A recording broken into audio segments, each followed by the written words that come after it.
आज तोहाड़े सारे आ विचकार आके बहुत खुश हाँ।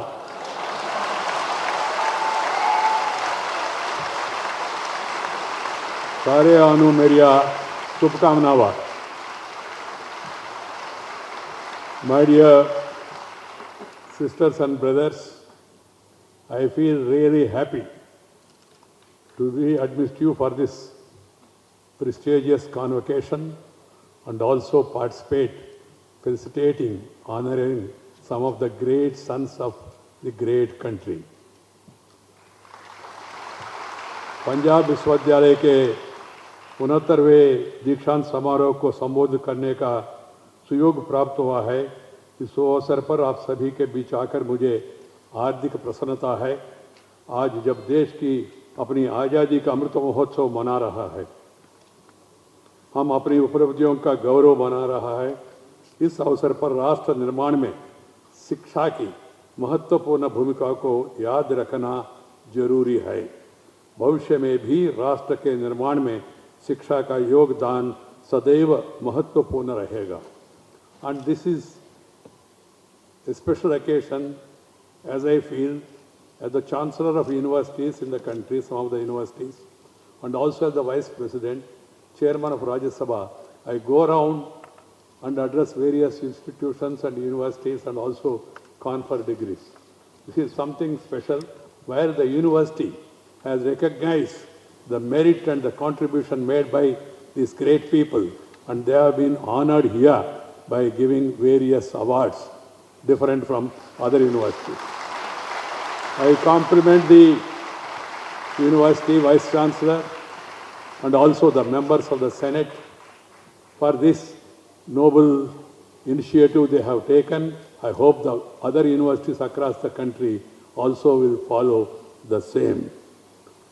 Education, my dear brothers and sisters, is truly the most powerful catalyst that can change the pace, quality of a country's development.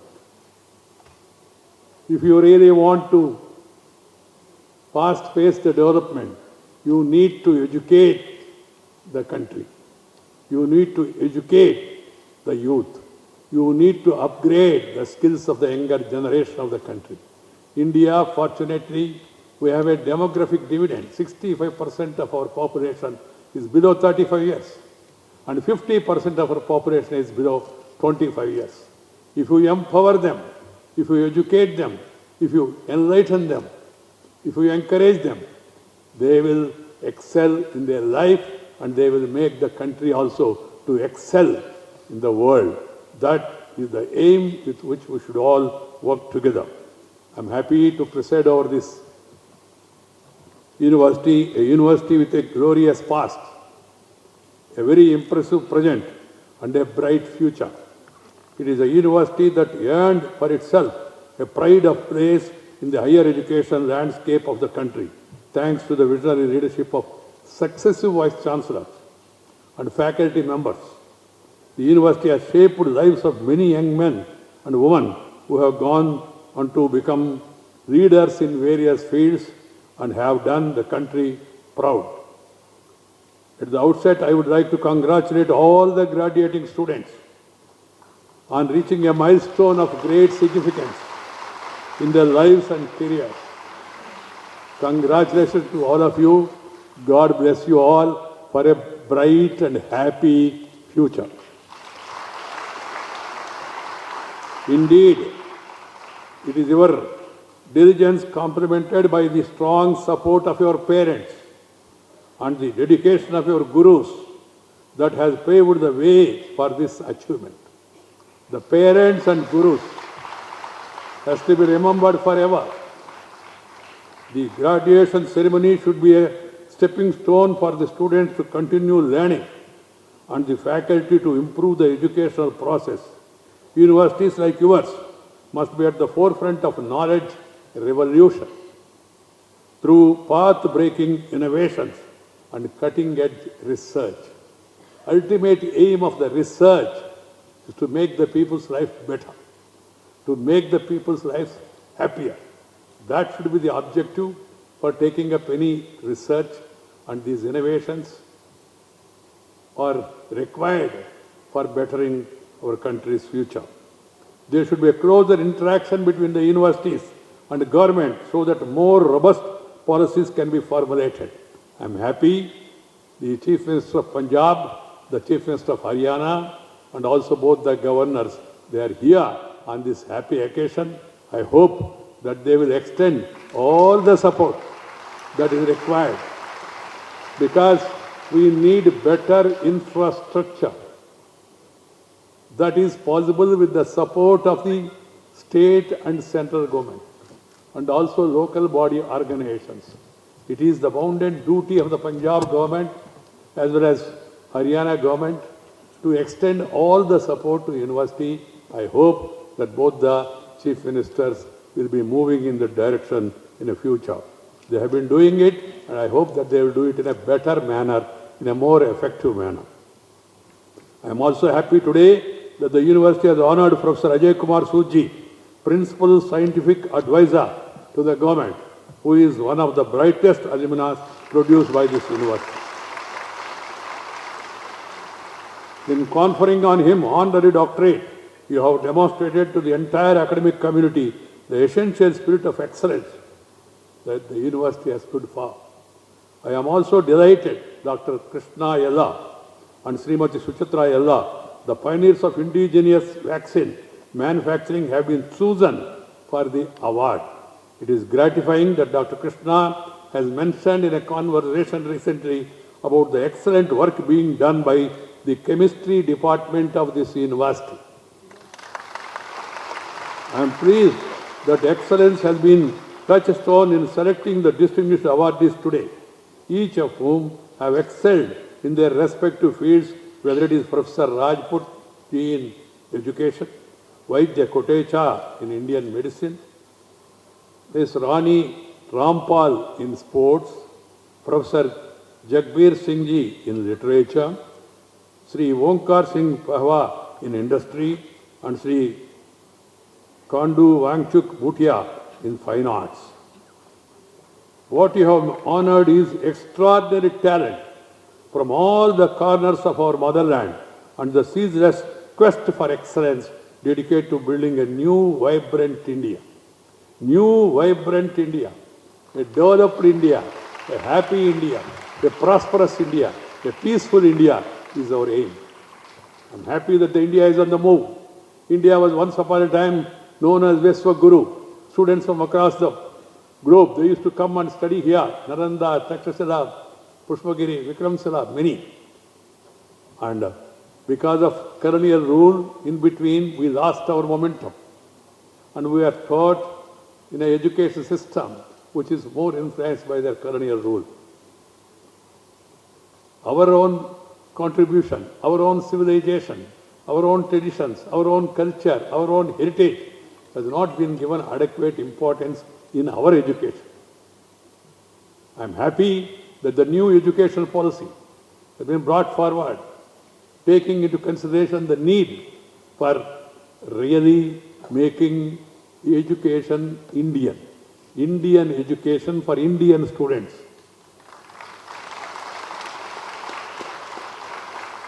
The new education policy has to be understood in proper spirit, and it should be implemented in letter and spirit. This is the duty of one and all.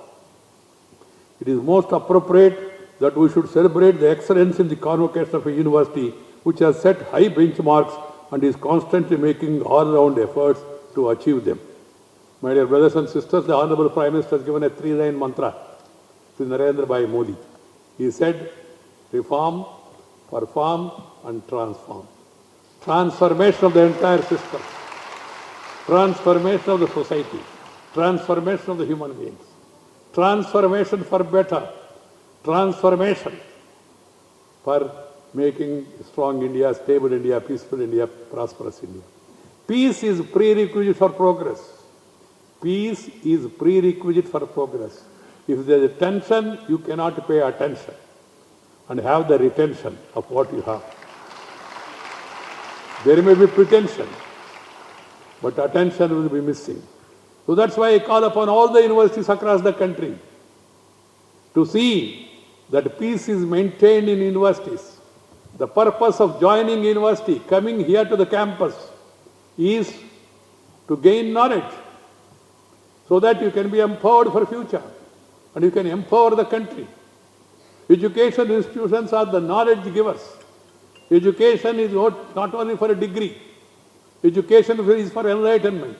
Education is for empowerment.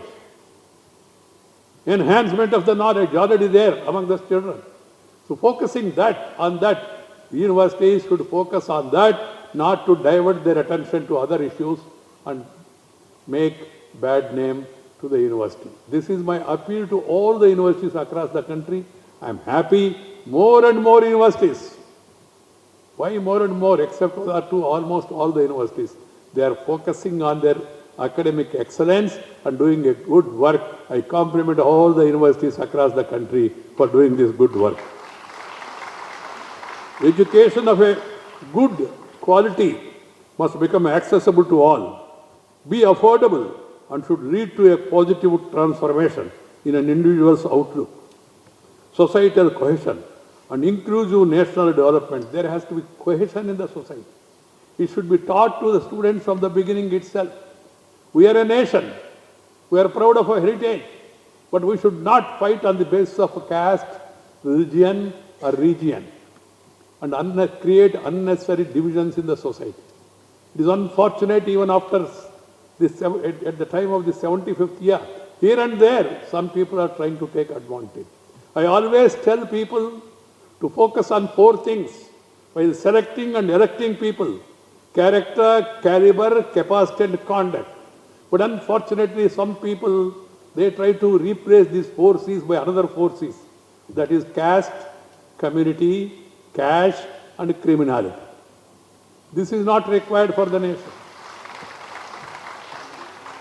We are one nation, irrespective of caste, creed, sex, religion, and region. India is one. Alag bhasha, alag vesh, फिर भी अपना एक देश. विविधता में एकता, भारत का विशेषता. Yes, vividatas are there.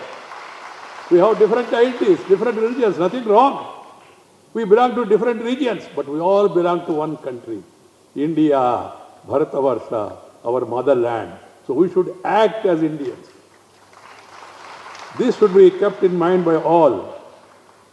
We must always harness the power of education and unleash the creative energies of young minds, hands and hearts.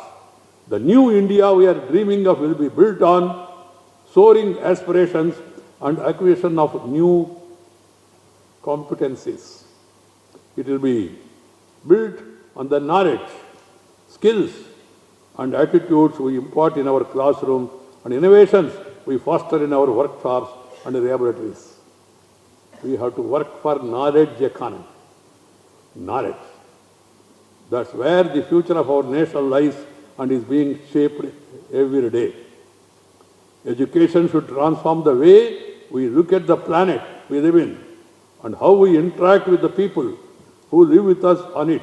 This university is a sacred land where respected great Guru Nanak Ji and other gurus showed that our lives should be illumined by 5 virtues: Sat, or honest; truthful behavior; Santokh, or contentment; not being greedy; Daya, or compassion; Nimrata, or humility; and Pyar, or love. Love of humanity, love of divinity. This should be the message, and we all should follow the same. I hope these principles will continue to inspire us to become better human beings. My dear students, youngsters, today is indeed a special day in your lives as you stand poised on the cusp of a major transition, a point of intersection of the accumulated knowledge of formal education of the past and the promise of a wonderful future, which lies ahead. We must all youngsters, must keep in mind that we should be friendly with the nature. We should be friendly with the nature. Nature, culture, together for a bright future. If you are friendly with the nature and follow your culture, your future will be great. This has to be remembered by all. As you know, knowledge has no limits. Equipped with requisite skills and knowledge, in a sense you are now embarking on a quest as explorers of higher levels of expertise in your chosen domains.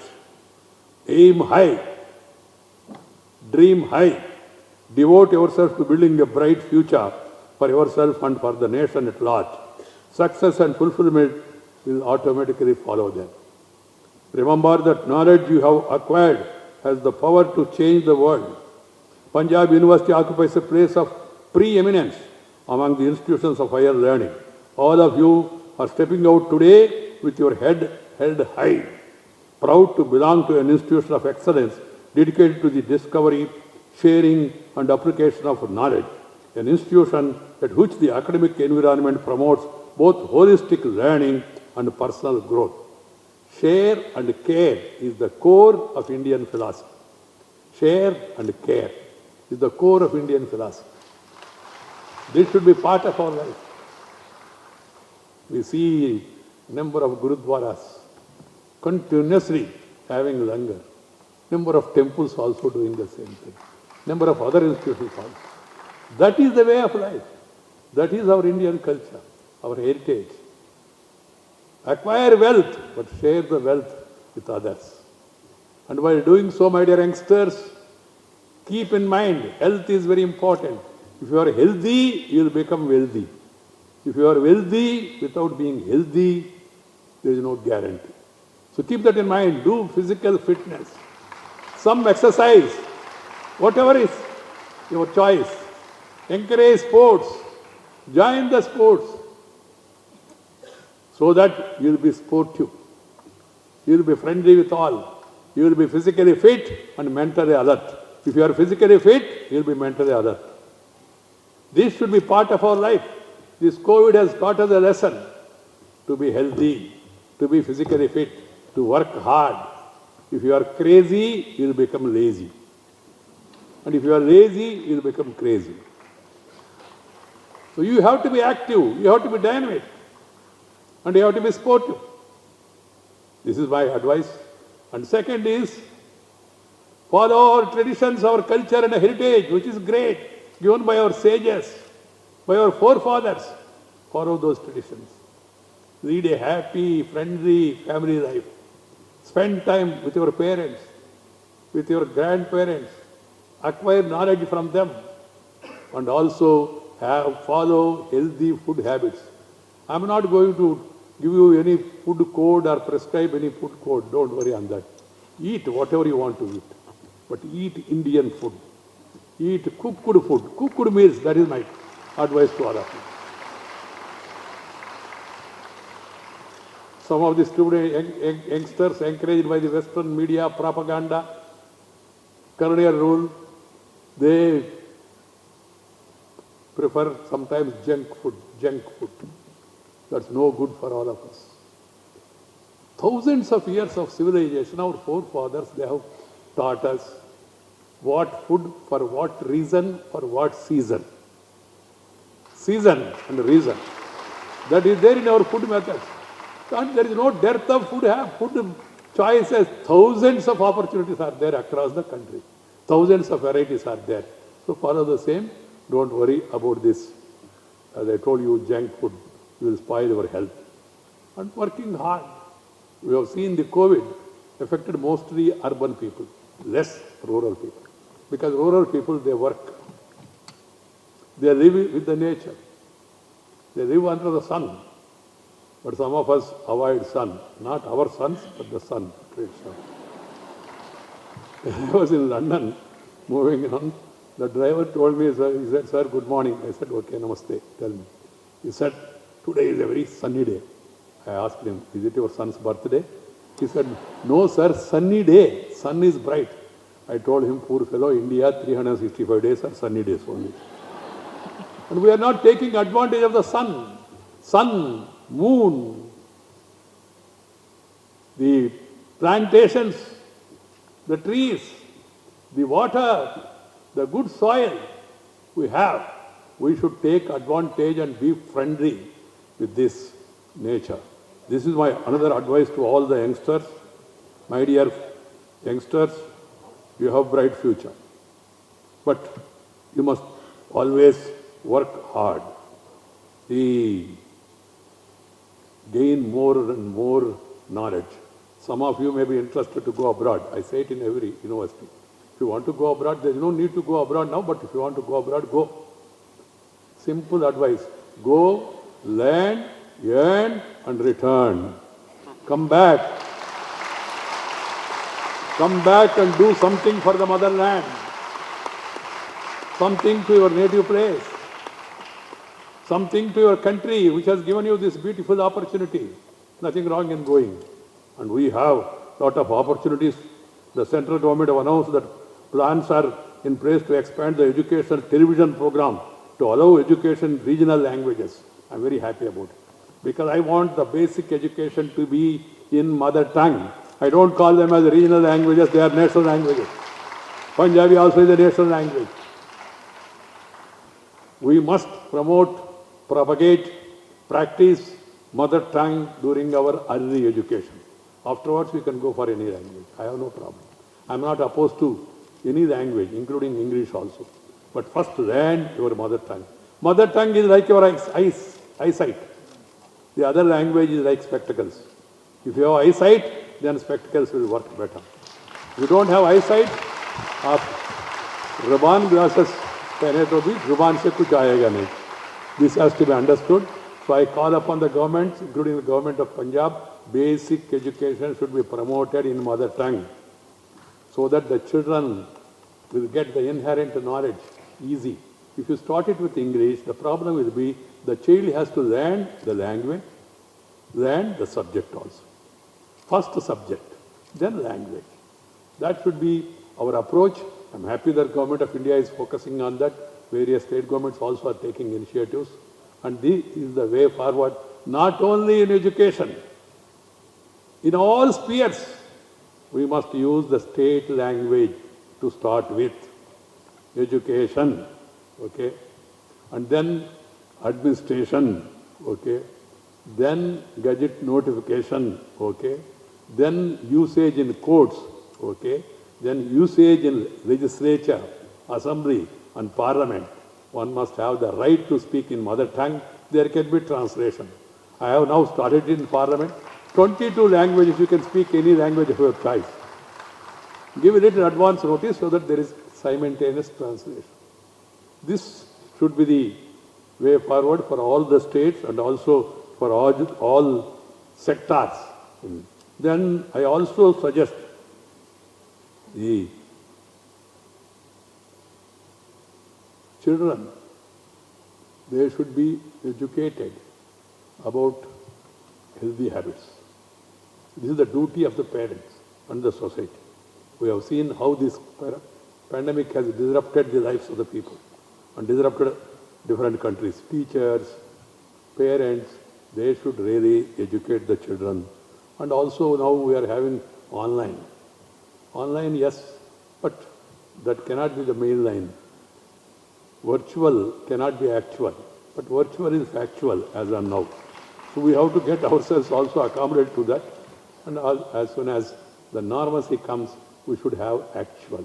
Children going to school, spending time with the teachers and also spending time with the other friends, that gives them a lot of satisfaction and more focus on education. I hope that we will be able to come out of this pandemic at the earliest.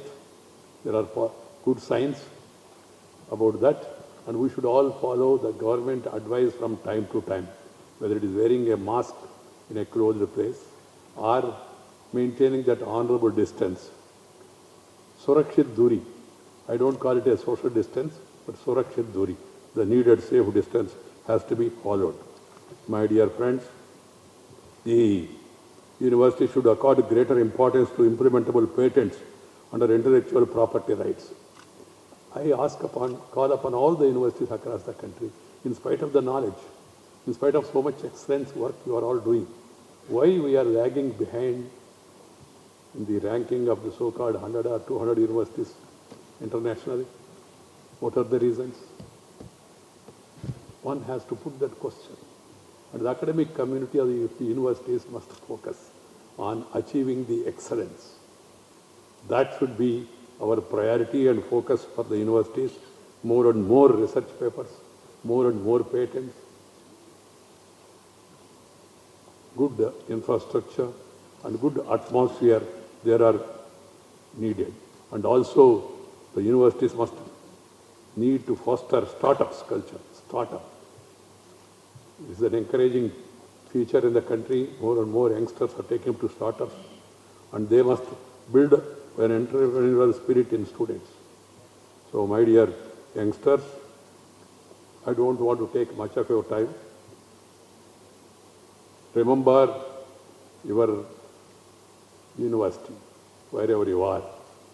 Back to the university, do something wherever you can, in whatever manner you can, because at the end of the day, this is the university which has given you the knowledge and the strength. I'm happy that the university is making progress in all aspects of higher education under the able leadership of Professor Rajkumar, the Vice Chancellor. I'm hopeful that the Senate members will support the growth of this historic university by lending their time and sharing their expert advice to make Panjab University one of the best universities in the world. All the best to all of you. Thank you very much. Namaskar. Jai Hind.